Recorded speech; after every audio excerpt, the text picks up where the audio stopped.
اللہ نے قرآن میں اصول رکھے تھے ایک مسلمان، پورے قبیلے سے بات کر رہا ہوں آج اپنے، کوئی تفریق نہیں ہے، کسی مسلک فرقے کی کوئی تفریق نہیں ہے، پورے کنبے سے بات ہے آج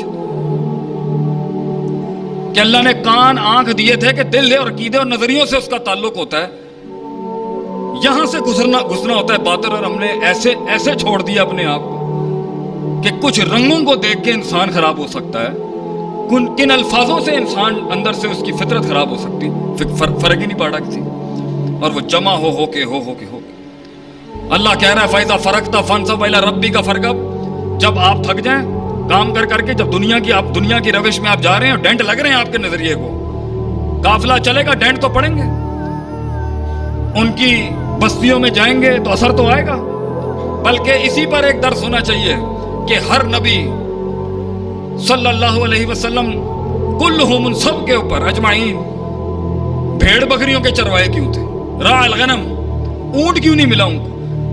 کیونکہ اصول ہے انسانیت کا، اور مومن بھول جائے اس کو کہ المرء علی دین خلیلہ، کہ بندہ اپنے برابر والے کے مذہب پر ہوتا ہے، اس کے طرز پر ہوتا ہے، اس کی صفت پر ہوتا ہے، حیثیت اوقات جاننی ہے، اس کا دوست دیکھے، تو جانور کیسے نہیں ہو سکتا کہ اس کے اثرات نہ ہو؟ اس لیے بھیڑ چھوٹی ہوتی ہے، اپنا بھلا برا نہیں دیکھ سکتی، ٹریننگ دے رہا تھا اللہ کہ قومیں بھی ایسے ملیں گی اپنا بھلا برا نہیں سمجھ سکتی، تو یہ جگر کلیجہ بنانا پڑے گا تمہیں ان کے ساتھ چلنے کے لیے۔ پھر ایک بھیڑ یوں جاتی ہے پکڑ کے تو دوسری ادھروں نٹ جاتی ہے، تو سکھانا تھا کہ قوم کے بڑے جو ہیں ایک سنبھالیں گے دوسرا نکل جائے گا وہاں سے، دوسرا پکڑیں گے تیسرا نکل جائے گا۔ بھیڑ چھوٹی ہوتی ہے، اونٹ بڑا ہوتا ہے، تکبر ہوتا ہے اونٹ کے اندر، اونٹ کا چرواہ بنائیں گے تو تکبر ہی آئے گا ایک لیڈر کے اندر۔ بھیڑ حلم کا درس دیتی ہے انسان کو، بھیڑیں اپنے ٹائم سے کھائے گی، صبر کا درس ہے اس کے اندر۔ ایسے نہیں ہو سکتا کہ آپ کہیں چلو بھائی کام نپٹ گیا تم چلو، نو، ایسے نہیں ہو سکتا، وقت، صبر، ضبط۔ بھیڑ اپنا نقصان ہی نہیں جان سکتی، چھوٹی ہے قد میں، دور اندیش چرواہے کو ہونا پڑتا ہے۔ کون سا درس ہے قرآن حدیث کا جس میں فقہ نہیں ہے، گہرائی نہیں ہے؟ کون سا درس ہے آپ بتائیں؟ اور مومن کی مسلمان کی سوچ کیا ہے؟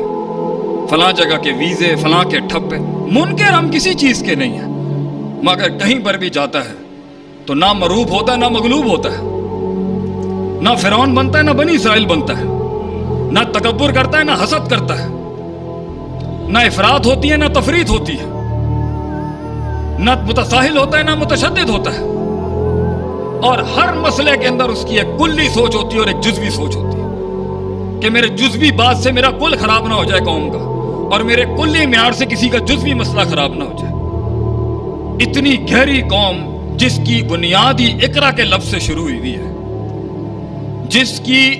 جس کا ابتدا پچھلی پرانی ابتداؤں سے لے کے اقرا سے شروع ہوا ہے، انہوں نے پڑھنا چھوڑ دیا۔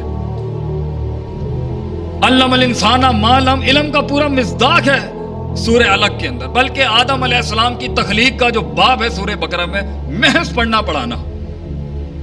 وعلم آدم الاسماء، تعلیم، اور علم باب تفیل، لین دین، پڑھانا پڑھانے والی قوم تھی، اور ہم نے چھوڑ دیا۔ پتہ ہی نہیں ہے ہمیں کہ اللہ نے سورہ بقرہ میں ریبت کو پہلے کیوں ایڈریس کیا ہے، شک پہلے کیوں لایا اللہ، اور شہوت کو پھر سیکنڈری پروٹوکول پہ کیوں ایڈریس کیا، پتہ ہی نہیں۔ یہ اتنا بڑا قلعہ کھڑا ہوا ہے یہاں پر، فرق ہی نہیں پڑتا۔ مفوق کل ذی علم علیم کے تحت ہر شخص عالم ہے، ہر شخص علم والا ہے۔ وہ لیتفقہوا فی الدین والی وہ دوسری چیز ہے، اس میں کچھ بڑے مسئلے سنبھالنے ہیں امت کے، مگر ہر شخص اپنے لحاظ سے اپنے علم کا مالک ہے، اپنے علم کا ذمہ دار ہے، بڑھانا ہی نہیں ہے۔ تو مومن یہ مختصراً بات کو ختم کرتے ہوئے، وقت بھی ہوا جاتا ہے، لوگ بھی کھڑے ہیں، معذرت چاہتا ہوں آپ کا وقت زیادہ کر لیا ہے، وقت ہو گیا جی۔ انسان کی سوچ بڑی ہوتی ہے، ان تعبد اللہ کا انا کا طرح ہوتا ہے، اللہ دکھتا ہے انسان کو، موزے ہوتے ہیں انسان کے ساتھ، یا کنواں مینڈک سے باہر نکلے اور اپنی برادری، اپنے علاقے، اپنے خاندان ان تعصبات سے آزاد کر کے. مومن اتنا تقلیل کیسے ہو گئی مومن کی؟ یہ کلیجہ ہونا چاہیے اس کا، وسعت، علم، دانش، تفکر، تدبر، تذکر، فہم، فکر. کوئی مروبیت نہیں تھی، کوئی مغلوبیت نہیں ہے. کردار کی اوقات ہونی چاہیے ہمارے کردار کی.